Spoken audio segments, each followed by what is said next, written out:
The morning started like a whisper, the kind that slides into the kitchen before the sun decides to show up. I stood by the counter with my hands around a warm mug, letting the steam brush the tip of my nose as if it could calm the little knot forming in my chest. The house felt too quiet, the kind of quiet that makes you tilt your head and listen twice. David sat at the table, scrolling through his phone, giving me that half-present version of himself I'd seen more and more lately. It wasn't anything dramatic, just off. And when something's off, my intuition never lets me ignore it. Then the front door opened, carrying in a breeze and Lena's cheerful voice. She walked in smiling like she'd rehearsed it in the car, all polished and sweet, her ponytail perfectly tight, her steps perfectly light. "Good morning, Mrs. Collins," she beamed, placing her bag down as if she belonged there. I answered with a polite, "Morning," but inside, oh, I was observing every tiny detail. The early arrival, the too bright tone, the way she looked around as if checking whether everything was exactly where she left it. Women notice these things. We're built that way. What caught me completely off guard wasn't Lena. It was David. The sudden warmth in his voice, the way he stood up a little too quickly, sounding surprisingly cheerful for an hour he usually hated. "Of course it's okay," he told her, with a softness he never used before 9 a.m. I felt the hairs on my arms rise, not from fear, but from recognition. That tone didn't belong in our kitchen, not directed at her. I didn't say anything. I didn't need to. I just let the moment settle in my bones. And right there, something small shifted, just enough for me to realize my morning routine wasn't mine anymore. Later that week, the pattern repeated itself, quietly, almost politely, as if trying not to alarm me. David walked into the kitchen with that casual tone men use when they want their lies to sound like everyday conversation. "I think I'll work from home tomorrow," he said, pouring himself coffee he didn't even drink. I didn't react. I didn't raise an eyebrow. I just noted the day, the exact same day Lena would be here again. And you know me, I don't believe in coincidences that show up twice wearing the same clothes. When Lena arrived the next morning, she greeted me with her usual bright smile, but I caught something behind it. Nervousness, maybe, or guilt trying to sit still. She tucked a loose strand of hair behind her ear, a gesture too practiced to be innocent. "You're early," I told her, keeping my tone warm, like honey covering something sharp. "Oh, I had extra time," she said, glancing quickly toward the hallway where David was pretending to look busy. And that glance? It wasn't the kind you give someone's husband. It was the kind you give someone who already knows you're coming. I felt something shift inside me, like a curtain being pulled back slowly, letting just enough light in to reveal the outline of the truth. I wasn't heartbroken. Not yet. I was awakened. That's the best word I can use. I smiled softly, the kind of smile a woman wears when she's already 3 steps ahead. And as I watched the two of them pretend not to notice each other, I said something under my breath, just for me. Once is coincidence, twice is routine. And when a routine starts forming behind your back, you learn to stop trusting the front. As the morning moved on, I watched him hover in places he never cared about before. David lingered near the living room doorway, pretending to check emails while Lena organized Emma's toys. I caught the way his shoulders relaxed around her, the way his voice softened as he said something I couldn't quite hear. But I didn't need to hear it. I could feel it. You know that sensation, right? When your stomach tightens before your mind can even form the thought. That's intuition stepping forward, arms crossed, waiting for you to catch up. I noticed things that would seem insignificant to anyone else. The way Lena tucked her foot behind her ankle when he spoke, the shy tilt of her chin, the shared glances that lasted half a second too long, little puzzle pieces dropping into place, one by one. And honestly, I didn't feel anger. Not then. What I felt was clarity, a strange, quiet kind of clarity that made everything in the room sharpen. The colors, the shapes, the tension sitting between them like a secret neither had the courage to hide well. When noon came, I kissed Emma goodbye and grabbed my keys, acting as if it was just another ordinary day. But inside, something had awakened in me, something steady, watchful, fiercely calm. I walked out the door with a soft smile, the kind that hides strategy behind sweetness. Because here's the thing, betrayal doesn't start with fireworks. It starts with a whisper, a shift, A repeated coincidence. And as I drove away, I felt it, like a quiet drumbeat beneath my ribs. The story wasn't unfolding in front of me anymore. I was already walking into the next chapter. I came home earlier than planned that day, the kind of early that catches a house off guard. The moment I stepped inside, something felt wrong. A delicate, expensive perfume hanging in the air like a guest who hadn't asked permission to stay. It wasn't mine. It wasn't even close to mine. I stood still for a second, letting the scent settle around me, almost inviting it to confess. And then I saw it. A coffee mug on the counter, lipstick on the rim. Bold, red, unapologetic. And here's the thing, Lena didn't wear lipstick. I ran my fingers over the ceramic mug, tracing the curve where someone else's mouth had been just hours before. It's funny how a tiny stain can feel louder than a scream. David was in the living room typing away, pretending to be swamped with work. I walked in casually, my heart steady but alert, like a spotlight sweeping through a dark room. "How was work today, honey?" I asked, leaning against the doorway as if the question meant nothing. He didn't look up. "Busy," he said. "You know, calls, emails." Right. Calls, emails, and apparently, kisses on mugs. I smiled at him, a slow, warm smile, the kind that makes a liar relax because he thinks you're still blind. "You work so hard," I told him, stepping closer. "I'm proud of you." He smirked, actually smirked, like he'd gotten away with something clever. I tucked that expression into the vault of things I'd use later. I didn't confront him. I didn't accuse him. I didn't give him the satisfaction of knowing I knew. Instead, I let the truth sit quietly between us while a plan began taking shape behind my ribs. Because sometimes silence isn't weakness. Sometimes it's strategy. That night, after everyone was asleep, I sat in the dim glow of the living room lamp with my laptop on my knees. My hands didn't shake. My breathing didn't change. I was calm in a way that almost scared me, like something inside me had finally clicked into place. I searched for small security cameras, the discreet ones meant for parents watching babysitters or checking in on pets. Funny how they market these things as peace of mind. They don't mention the kind of truth they can uncover. The kind that changes everything. I walked through the house slowly, choosing the perfect spots. One near the playroom, angled just right so it caught the doorway without being obvious. Another tucked high in the kitchen, hidden among the plants I kept forgetting to water. And the last one in the hallway, disguised inside the vent cover David never bothered to fix. I took my time, lining them up, checking the light, testing the view. It didn't feel sneaky. It felt necessary, like setting up mirrors so lies couldn't hide their reflection anymore. When the cameras were finally in place, I sat on the couch, staring at the tiny thumbnail previews glowing on my screen. They looked harmless, just empty rooms waiting for life to happen inside them. But my heart tightened, because I already knew what I'd find. Women don't need proof to feel the truth. We just need it to be undeniable. As the footage began recording, I whispered to myself, "Let's see what you do when you think I'm not looking." And with that, I stepped into a role I never asked for, but was suddenly built to play.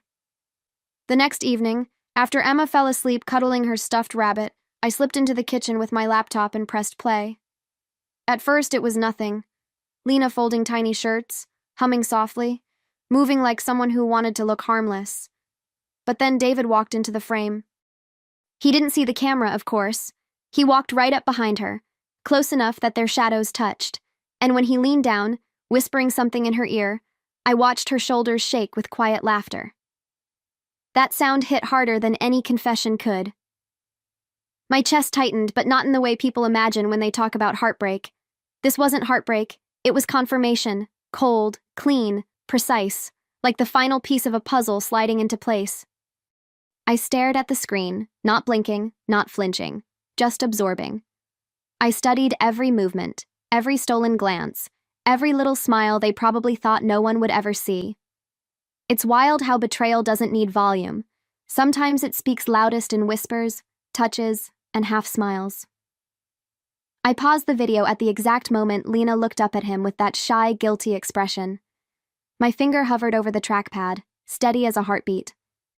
"Got you," I whispered to the dim kitchen air, to the cold cup of tea I'd forgotten to drink, to the woman I used to be before this moment. And oddly, I felt stronger. Not broken, not fragile. Strong. Because once the truth stands in front of you, looking you dead in the eye, the fear disappears. What replaces it is something sharper, something determined, something ready for the next move. The next morning, I woke up with a strange stillness inside me, like the kind that comes right before a storm decides whether it will break. I moved through the house the way I always did. Coffee brewing, Emma babbling in her high chair, the soft clink of dishes, but everything felt sharper, clearer. I watched David carefully, the way you watch a stranger trying to pretend he belongs in your home. He kissed the top of Emma's head, avoiding my eyes like they were too bright. That's when I knew he sensed it. Something in me had changed. When Lena arrived, I greeted her with the warmest smile I could wrap around my words. "You're so good with Emma," I told her, letting my voice soften in a way that made her shoulders stiffen just slightly. She looked startled, caught off guard by kindness she didn't know what to do with. "Thank you, Mrs. Collins," she said, her smile tight at the edges. And behind her, I watched David watching us, his jaw tense, his eyes darting between us like he was waiting for something he couldn't name. I let the silence stretch just long enough to make him uncomfortable. It hung there, thick and deliberate, like a curtain waiting to drop. He cleared his throat, searching for something to say, but I stayed quiet, letting the weight of the unspoken settle in the room. The funny thing is, deception makes people squirm long before the truth comes out. They feel it first, like heat rising under their collar. And as I walked away to pack Emma's lunch, I could feel it too. The shift, the dread, the slow motion unraveling that neither of them could hide from anymore. That night I made dinner the way I used to when things were good. Soft lighting, slow music, the kind of atmosphere that used to bring us closer instead of revealing how far apart we'd drifted. I lit a few candles, letting their glow warm the room, masking the chill that had settled between us. David sat across from me, tapping his fork against his plate, his leg bouncing under the table like he couldn't contain the tension anymore. I watched him closely, savoring every flicker of discomfort. It was strange, almost empowering, seeing guilt move through a person like a shadow. We talked casually, work updates, Emma's drawings, plans for the week, but every word he spoke sounded rehearsed, like he was reading from a script he didn't quite believe in anymore. I let him talk. I nodded at the right times. I even laughed once, just enough to lull him into thinking I was still soft, still trusting. But inside, I was tracing the edges of the truth like a blade, reminding myself why I needed this moment of calm. Sometimes, before you drop the bomb, you let the room get nice and quiet. You let the liar relax. And then I leaned back in my chair and said it, lightly, gently, almost sweetly. I was thinking, we should take Emma to my mom's this weekend. His fork froze mid-air, suspended like a secret caught between breaths. Yeah? Why? He asked, his voice tightening around the edges. I gave him a small smile, one he couldn't read no matter how hard he tried. So the house can finally be empty, I said softly. You seem to like it that way. The silence that followed wasn't quiet at all. It was loud, heavy, and full of everything he wished I didn't know. He didn't answer right away. He just stared at me, fork still suspended, shoulders tight, eyes darting like a man trying to find an escape route that didn't exist. I watched every second of it, the way his breath hitched, the way his lips parted as if the truth might slip out by accident. It was almost fascinating, seeing the realization dawn on him that the ground beneath his feet wasn't solid anymore. He swallowed hard, his throat moving like he was forcing down something bitter. And I just sat there, calm as you please, letting the silence tell him exactly who held the power now. He finally set the fork down, the metal clinking against the plate like a tiny alarm bell. Mia. What's that supposed to mean? He asked, trying to sound casual but failing miserably. I tilted my head, studying him the way you study a piece of art you've seen 1,000 times but suddenly notice a crack in. Exactly what it sounds like, I said softly. No accusation, no anger, just truth wrapped in velvet. His eyes narrowed, searching my face for clues, for softness, for a lifeline. He found nothing but calm, and that terrified him more than any confrontation ever could. When I stood to clear the table, he watched me with a tension I could practically feel against my skin. He opened his mouth like he wanted to explain, to confess, to rewrite the story before it left his hands completely. but I didn't give him that moment. I took my time gathering the plates, rinsing them under warm water, humming softly like a woman at peace. Because here's the thing. The calm before a storm isn't really calm. It's preparation. And as I wiped my hands on a towel and turned off the kitchen light, I felt it rising inside me. Steady. Inevitable. The beginning of the end. Saturday morning arrived dressed in quiet. The kind of quiet that feels planned, like the world is holding its breath for what comes next. I loaded Emma into her car seat, kissed her warm forehead, and told her we were going to Grandma's. She giggled, kicking her little feet, unaware that I had no intention of driving anywhere beyond the end of our street. After pulling away from the driveway, I looped around the corner and parked beneath an old oak tree, its branches stretched wide like a guardian watching over me. From there, I had the perfect view of my own front door. I sat in the car with my phone in my hand, the camera app open and ready, my pulse steady as if I'd practiced this 100 times. It's strange how betrayal can sharpen your senses instead of breaking you. Every sound felt heightened, the rustle of leaves, a distant dog barking, the low hum of the neighborhood waking up. I watched the minutes tick by, each one carrying a mix of dread and determination. But underneath it all, I felt something stronger than fear. Purpose. Pure, unshakable purpose. Almost 2 hours later, David's car rolled into the driveway. He stepped out casually, stretching like a man settling into a weekend he thought he controlled. A few minutes passed, and then an Uber pulled up. Lena stepped out carrying a small overnight bag she tried, and failed, to hide behind her. She smoothed down her hair, glanced around nervously, then walked straight toward my front door. And the moment David opened it for her, smiling like a teenager sneaking someone in, something in me hardened, not from pain this time, but from final, crystal-clear resolve. I hit record the moment Lena stepped inside, my hand steady as if holding that phone was second nature. Through the windshield, I watched them move through the living room, laughing, talking, slipping into a rhythm that came far too easily for two people who should have been nothing more than employer and employee. I zoomed in, capturing their faces clearly, letting the camera do what my heart no longer needed to. There was no trembling, no second-guessing. Just truth unfolding right in front of me, framed perfectly in the glass of my own home. David reached for her bag, brushing her hand with the kind of softness he hadn't offered me in years. She smiled back, that shy, guilty smile I'd seen on the footage before, but now it was real time. Undeniable. Unforgivable. They moved to the couch, too close, too comfortable, as if they'd rehearsed this moment. Watching them didn't hurt the way you might think. It didn't unravel me. If anything, it stitched something stronger inside me. A line between who I'd been and who I was becoming. I wasn't losing anything. I was waking up. Minutes passed like slow, deliberate breaths as I captured every angle, every careless touch, every intimate shift of body language. And in that stillness, sitting alone in my car, documenting the betrayal happening behind my own front door, I felt something I never expected. Control. Pure, grounded control. They thought the house was empty. They thought I was gone. They thought they were safe. And there was something poetic, almost cinematic, about watching them from the outside, knowing I held the final edit of this story. When I finally stepped out of the car, it felt like my body moved before my thoughts caught up. I walked toward the house with a calmness that didn't belong to the moment, the kind that settles over you when you've already accepted the truth. My hand didn't shake as I turned the key. I didn't pause at the threshold. I just walked in, letting the sound of the door slamming behind me slice through their laughter like a clean cut. David shot up from the couch, eyes wide, face pale, the color draining from him faster than he could process the disaster unfolding in real time. "Mia!" he choked out, as if my presence were the wrong part of the equation. I looked at him first, not with fury, but with something far more unsettling for a man who thought he could get away with this: composure. Lena scrambled to her feet, clutching her bag to her chest like a shield. "Mrs. Collins, I can explain," she stuttered, her voice trembling. I held up a hand, quieting her instantly. "Save it," I said, my tone soft but sharp enough to leave a mark. "I didn't come for excuses. I came to pick up something I forgot."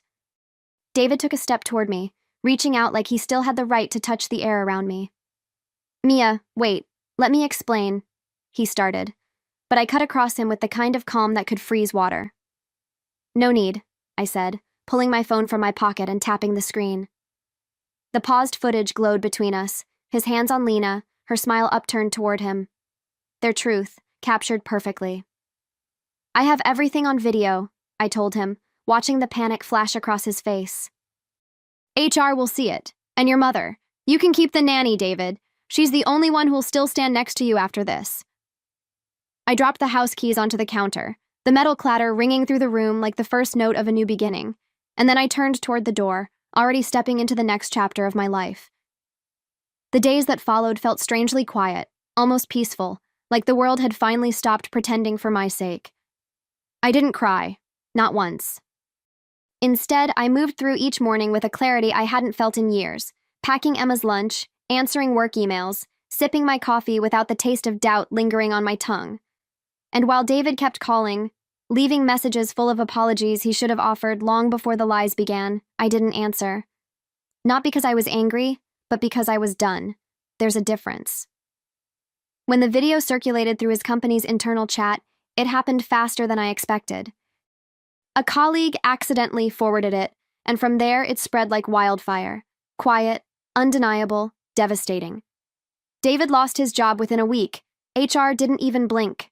Meanwhile, Lena disappeared from town entirely, as if erasing herself would rewrite what she'd done. But the strangest part? I didn't feel vindicated. I felt released. Like someone had cut a rope that had been pulling at my ribs for years without me noticing. I sold the house soon after. Packed up what mattered, donated what didn't, and moved Emma and me into a smaller, warmer apartment where sunlight hit the windows just right in the morning. Starting over wasn't glamorous or dramatic. It was steady, like rebuilding a muscle you forgot you had. I opened a small business, something I'd always dreamed of but kept putting off while supporting someone who never supported me back. And each day, as I watched Emma explore our new space with wonder, I felt myself growing too. Not away from the past, but beyond it. One afternoon, as I organized inventory for my new business, Emma tugged at my sleeve with her wide, honest eyes. "Mommy, do we miss Daddy?" she asked, her voice soft, innocent, untouched by the weight of adult choices. I knelt beside her, brushing a curl behind her ear, feeling the truth rise in my chest like a gentle tide. "No, sweetie," I told her, my voice steady and warm. "We miss who he pretended to be." She nodded, accepting my words without confusion, and hugged me tight, one of those small, powerful gestures that remind you why you keep going. Every day, the apartment felt more like home. The walls carried laughter instead of tension. The rooms held possibility instead of secrets. I decorated slowly, plants that finally stayed alive, soft blankets, warm colors, little pieces of myself I'd forgotten. I'd catch my reflection sometimes and barely recognize the woman staring back, lighter, clearer, almost glowing. Healing isn't loud. It's not a dramatic transformation. It happens in the quiet moments. Morning light on your face, your child's hand in yours, a breath that doesn't hurt anymore. And the more my life opened up, the more I realized how small my world had been with him. How much space betrayal takes up when you let it. Now, that space was mine again. Wide, steady, full of potential. I'd built something new, something real, and it wasn't shaped by his choices anymore. It was shaped by mine. And as I tucked Emma into bed each night, watching her drift into dreams without fear, I felt it rising in me, a confidence, a softness, a strength that had always been there. I was just finally stepping into it. By the end of that first month, I realized something I never expected. I wasn't surviving anymore. I was living, truly living. I woke up without the knot in my chest, without the constant scanning of my own home for shifts, signals, warnings. Life became simple again, in a way that felt luxurious. Morning pancakes with Emma, long walks to the park, evenings spent reading instead of wondering. Every routine that had once felt heavy now felt like a small freedom I'd earned, one quiet moment at a time. David tried reaching out once more, an email this time, pages long, drenched in regret and promises he should have made years earlier. I read it only once, letting the words pass through me like wind through an open window. No anger, no longing, just closure. I didn't respond. Some chapters don't deserve an epilogue. Some people don't deserve a seat in your new life. And the more distance I gained, the more I understood that letting go wasn't an act of revenge. It was an act of self-respect. What surprised me most was how light my heart felt the day I packed away the last remnant of our old life. A sweater he'd left behind, tucked at the back of a drawer. I held it for a moment, not in sadness, but in gratitude for the lesson. Then I folded it, placed it in a donation box, and exhaled. A deep, steady breath that tasted like freedom. And as I carried the box to the hallway, hearing Emma giggle in the next room, I felt the future waiting for me. Wide, bright, and nothing like the life I'd walked away from. Months later, I found myself standing in the courtyard of Emma's new school, surrounded by parents making small talk, while children raced in circles around us. The sun felt warm on my shoulders, a gentle reminder that life can shine again in places that once felt dark. I wore a simple dress, nothing fancy, but I caught my reflection in a classroom window and barely recognized the woman looking back. She looked radiant, relaxed, certain. It wasn't the glow of someone who moved on. It was the glow of someone who moved up. When the event ended, I held Emma's hand and walked toward the parking lot, laughing as she told me about a drawing she'd made in class, a house with 2 windows and a big sun in the corner. That's when I saw him. David. Standing near the gate, hands in his pockets, shoulders slumped as if the weight of the past had finally settled where it belonged. On him. He looked smaller somehow, tired, unshaven, nothing like the man who once walked through life with undeserved confidence. For a moment, he just stared, as if trying to reconcile the woman in front of him with the one he'd betrayed. "You look good," he said finally, his voice low, almost fragile. I offered a calm smile, the polite kind you give someone who no longer has access to your world. "I am good," I replied, letting the truth sit between us without bitterness. He nodded slowly, swallowing hard. "I made mistakes, Mia." I held his gaze, my expression soft but firm. "You didn't make a mistake, David. You made a choice." His eyes dropped, defeated. I squeezed Emma's hand gently. And so did I. Then I turned away, walking toward the car with the ease of someone who had nothing left to carry. As we walked to the car, I felt something powerful settle inside me. Not triumph, not vindication, but freedom. The kind that wraps around your ribs like fresh air after years of breathing in smoke. Emma swung our joined hands with that carefree rhythm only children have, humming a tune she made up on the spot. I watched her from the corner of my eye, realizing she wasn't just growing up. She was growing into a world I'd chosen for her. One built on truth, stability, and peace. A world I'd fought silently, fiercely, to reclaim. When we reached the car, I opened the door for her and paused for a moment, letting the scene around me sink in. Parents loading backpacks, teachers waving goodbye, kids shouting each other's names. It was all so ordinary, beautifully, deliciously ordinary. A few months earlier, ordinary had felt impossible, like something forever out of reach. But now, it felt like victory. Not loud, not dramatic, just quietly earned, the kind of victory you feel in your bones, in every breath that doesn't sting anymore. As I buckled Emma into her seat, she looked at me with her wide, trusting eyes. "Mommy, can we get ice cream?" she asked, hopeful and bright. I smiled, brushing a crumb from her cheek. "Of course we can," I said, closing the door gently. And as I walked around to the driver's side, keys in hand, I felt it. This soft, steady certainty that the road ahead belonged to me. Not because life handed it to me, but because I took it back, piece by piece, choice by choice, until it fit in my hands again,